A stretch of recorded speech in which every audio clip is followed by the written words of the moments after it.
Oh my god, this is Nathan's fucking sock puppet account. Wow, never... Take it from me, followed Nathan for 3 years, even met him once. Amazing brand guru. Oh, crazy funny too. Never knew Nathan Masry was also mentioned underground. This guy has an effect on people, from Hollywood executives to lunatics and idiots hiding away. Love this guy. I mean, you gotta give it to him. First father money is BS. Father gave him experience, and Pascal is his co-founding investor. It's in every article, and I watched them together, and it's in the incorporation files. Yup, I know. Pascal is not Australian nor Arab. Is Australian, not Arab. Nathan is half Quebec. Quebecois. Sorry. Love them both. Both hot, too. Pascal looks like Army Hammer. No. Nathan started a brand new concept, helping Hollywood licensing managers get a foot in the food industry in a big way, and bringing Garfield back after more than 12 years. Nathan started an amazing restaurant, but I admit he had a bad location, an evil landlord, as I read from his Instagram stories, and Narcissistic and his Indian operations manager who flew to India and cared less about service and consistency when Nathan did. He's OCD after all. He had bad people around him, but he did close because he decided to close and go retail. Better. He showed us his statements on his stories, paid and never overdue, like blog to liars. Never trusted them for even my brunch. This is Nathan. This is literally Nathan writing a huge fucking thread about why his Kiwifarms thread is wrong in his Kiwifarms thread. He always said death to QSR and brick and mortars, not due to COVID-19, but years ago on Entrepreneur magazine. Read it on Communicate website also. He takes risks. He is so wise. Blog 2 lousy reporter Amy loves bashing new restaurant with no second chance, which gives her the highest readership, unless they pay $3,000 plus for advertising. It worked in PR in the food industry all my life. I read his amazing article, Google Reviews Destroy Young Entrepreneurship, where GE Resto goes up to 4.5, then down to 3 because of rats and haters who gave 1 star, and wrote it should be Bugs Bunny Eats. This is him. He mentioned this in the fucking documentary. Not relevant at all.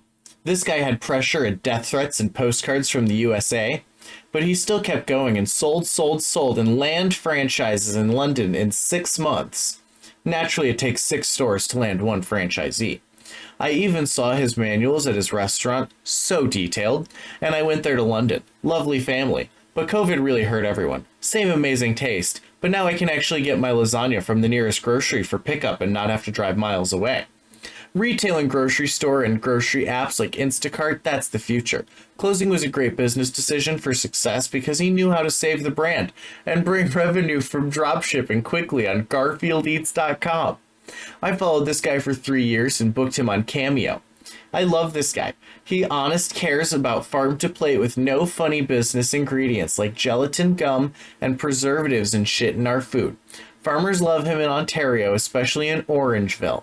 He cares and has a huge heart. His food is delicious. I have it on my couch. His Garfield Eats lasagna and Netflix. Oh my god, addictive.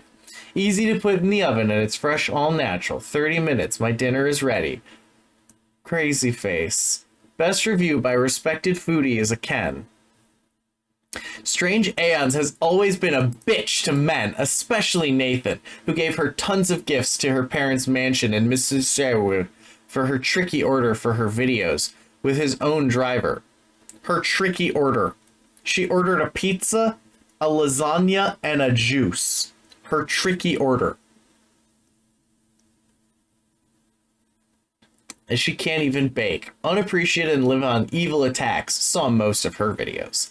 Craving attention from Nathan, but he never lowers himself, and I think because he never replied to her attacks. He is too noble.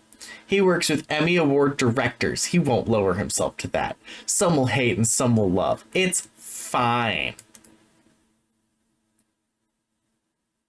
Scooby-Doo Eats, even better. Smoky hot dogs. Oh my god, yum. Also back of box, no ingredients because nothing added or tampered with. One thing I can say is I love his Instagram stories. Most entergaging ever. Once he appears, it is must see keep be swear. I ha ha ha. Anyways, keep digging. You'll find nothing. Just risks and businesses and more's to come. He's young. Until now, no failures. And if you think they are, you aren't an entrepreneur, just living in mama's basement. Any business or book or even Elon Musk will tell you, you must fail to succeed. But none for him. Garfield Eats is still alive. And lasagna and merch delivery still on. Scooby is disruptive to the frozen aisle. Oh, God. Coolest packaging for Angus burgers. I even met his farmers, by the way, at his launch. I DM'd him and told him I'll be there. He had security, one big man. You feel safe and secure around Nathan, though. Safe and secure. Positive and loving. I wish I loved what I did. Fucking hate my job. I did apply through his company and waiting, actually. I'll be mad if he didn't reply like Strange Eons. I'm becoming like the witch. He has an effect to crave for his attention. I guess that's why his fans say shit and he says hi. People become nice, like Odie's. Nathan shows us screenshots of his DMs that he gets also. He does like, he may reply.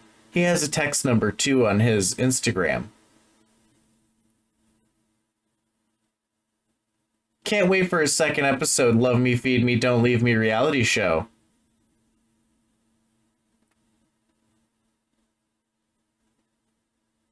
Oh my God. And then he just fucking repeats. Yeah, Strange Aeons is cool. I like her. Hi, Nathan. Nice to meet you. Love it when the cows come to the farm. Oh no. Oh no. Nathan Googled himself, found his Kiwifarms thread, and got mad. The account was created within 2 hours of the first and only post, then immediately went silent after posting. This is an incredibly common trait of people visiting their own threads. There you go, bravo. That's people's ambitions. Licking asses, licking holes. Last easy. That's what people look. This is exactly what we need in life. Listen, buddy. What does this guy keep doing with his mouth in every video?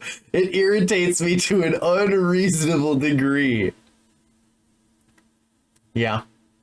He's very clearly wearing eye makeup. I'd say he's gay, but honestly my guess is he just endlessly preens because obsessing over yourself is what worthless pampered shitheads do when they have nothing else of value to offer or pursue. Yeah. Yeah. If he's not gay, why is his TikTok Garfield Eats just dancing, stretching his legs wide and crab walking over long pointy objects while grabbing his crotch in a bright orange suit? It's disturbingly gay and has nothing to do with him eating lasagna. Oh, Nathan is very gay. According to his book, he had a 3-year tryst with a male cousin. So he's not only gay, but also fucks his cousin. I had no sight of female flesh nearby in Radia, as my favorite cousin Safa had left to Beirut, where the demons cleared the battle for my special destined sexual lifestyle to blossom further.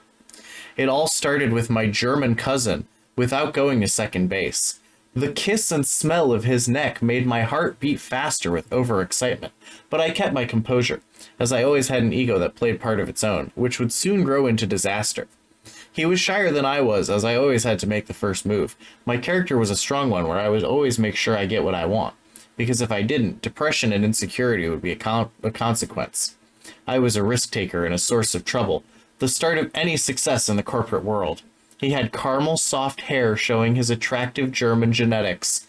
I always had a thing for soft, lighter hair than mine, as it is thicker and darker. We attract what we aren't. So he has a thing for lighter skinned white blonde boys. And yet he's an Arab nationalist. Why is it that every race supremacist, like, desperately wants to bang the race that they are racist against?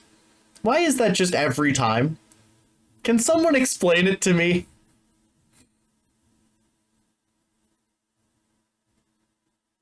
We used to plan sleepovers where midnight was the most intense and erotic moment. After 3 years of sinful temptation, they left for Germany for good when adversity hit them.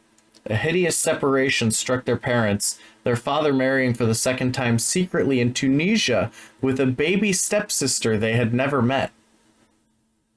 When he moved back to Canada, he used the opportunity to hook up with guys he wasn't related to. I found the search for available men a thrill in Montreal. I was certainly brave, rebellious, and adventurous, but lost young man. The fire of ambition was there, never died. I turned to men for men chat sites to meet new singles. I went out clubbing every weekend in order to meet a stud and fall in love. I was forever drowned in this lifestyle for 4 years to come, thinking that was the only single path to true love. So he's gay. He's incredibly gay, and yet he has straight sexual predator energy. All this clubbing probably contributed to Nathan flunking out of college. This is the start of Nathan pretending to be a tech marketing guru in order to keep receiving an allowance from his dad. But now he had the dreadful burden of having to fly overseas every time he wanted to go clubbing. I went back to Saudi Arabia for work as I was cajoled by my convincing and religious father to move back with him to Riyadh, as it would be more beneficial and financially stable for me. I could also learn on the job as a start in career at his IT firm as marketing executive, which has forever determined my destiny in branding and earned me an entire career due to one decision I made, which seemed a simple, beneficial opportunity. The extreme boredom in Riyadh caused me to travel often and spend my inflated salary in London, Beirut, Dubai, and Spain. Okay. He's also racist against Lebanese people. That's cool. Now you just wait for the next page to load. And I'm sure we'll find out even more horrible things about fucking Nathan. You know, we've got 48 pages to go. At this rate, we might get whole pictures. He picked up his accent from all the gay sex he's had. That's amazing. Nathan is proud to announce he's just hired some random 20-year-old to be his brand strategist. This should end well. Hi, I'm Avery Eisen, publicist and brand strategist for Nathan Masry, Garfield Eats, and Scooby-Doo Eats. I'm excited to be a part of the team, and I'm here to say that as a 20-year-old blazing my way through this industry, youth is an asset, not a liability. Wait, is this the guy that was in the documentary? Hi, I'm Avery Eisen, publicist and No, it's not. So this is his new boy toy, right? Brand strategist, that's a funny way of saying rent boy, but whatevs, Nathan.